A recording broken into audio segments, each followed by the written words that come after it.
Good morning sa inyong lahat. Today, tuturo ko sa inyo ang different selection tool ng Photoshop. Tatanggalin natin yung pink background sa likod ng aso. So, let's start. Para matanggal nyo yung lock sa layer, double-click nyo lang yung layer background.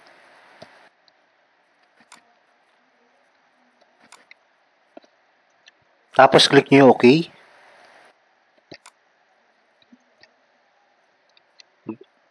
Gamit muna tayo ngayon ng Polygonal Lasso tool.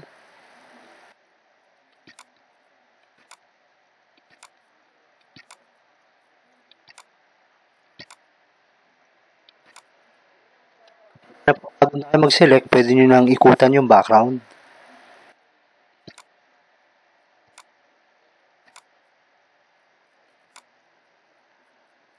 At i-press nyo lang yung delete sa keyboard.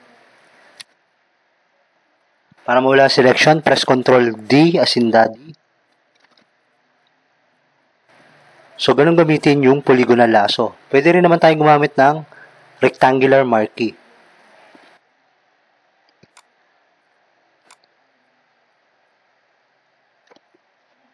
Press lang uli yung delete. At pwede rin naman tayong gumamit ng magnetic lasso tool.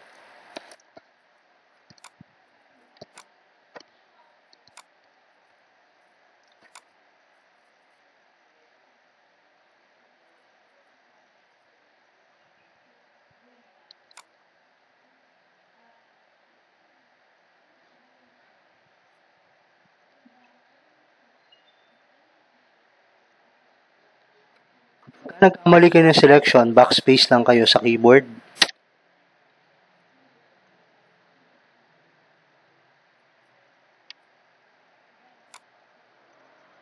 Press delete ulit. So, pwede rin naman kayo gumamit ng lasso tool.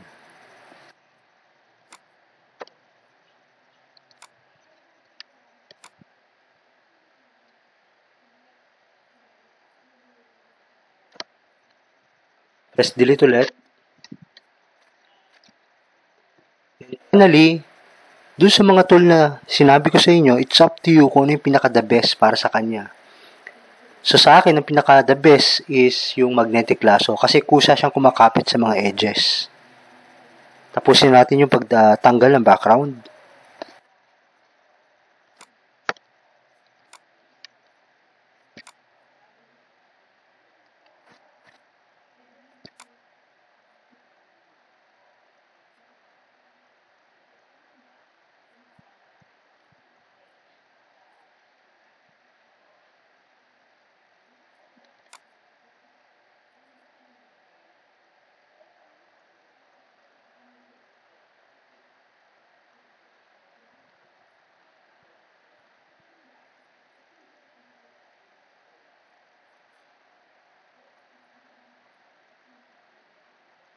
Kailangan lang mag-meet yung first node saka yung last node.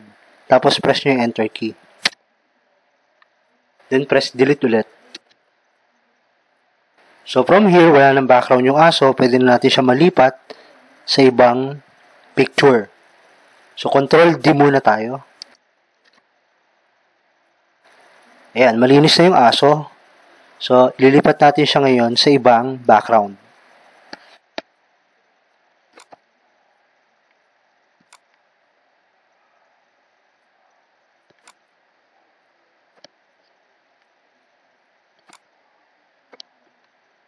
Okay, gagamit lang tayo ngayon ng move tool.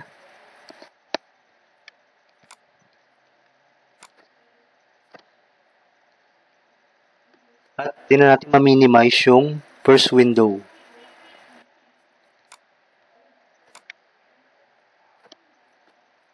Para mapalit natin yung picture, click nyo lang yung transformation box sa gilid.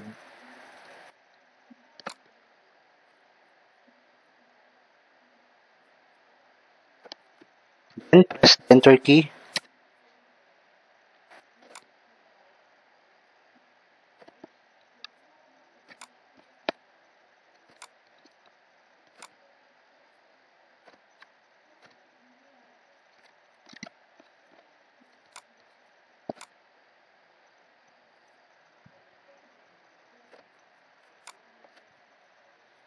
Para hindi halata na inedit lang natin yung aso, gawin natin blur yung gilid ng or edges ng aso.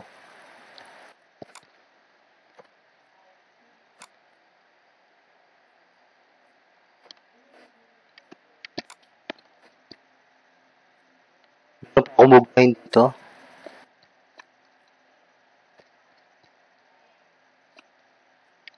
Tignan natin yung background.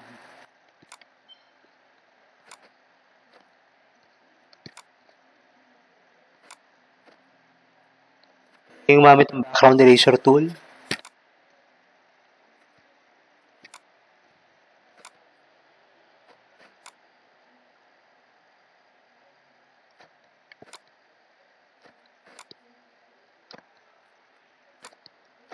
Tapos gagamit tayo ng blur tool.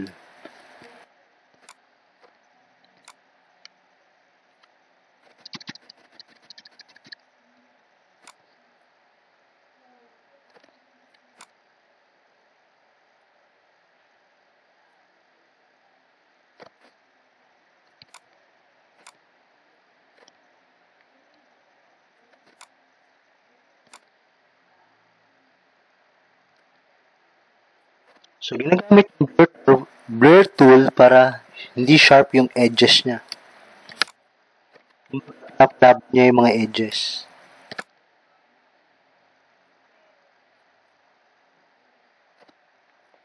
At, i-view na lang uli natin yung background.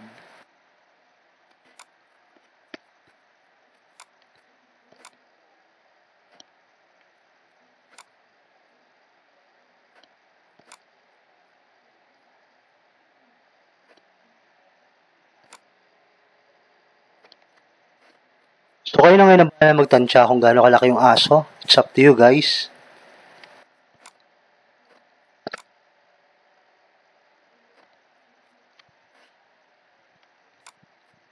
So, na siya malipat from different picture kung saan mo siya gustong dalhin.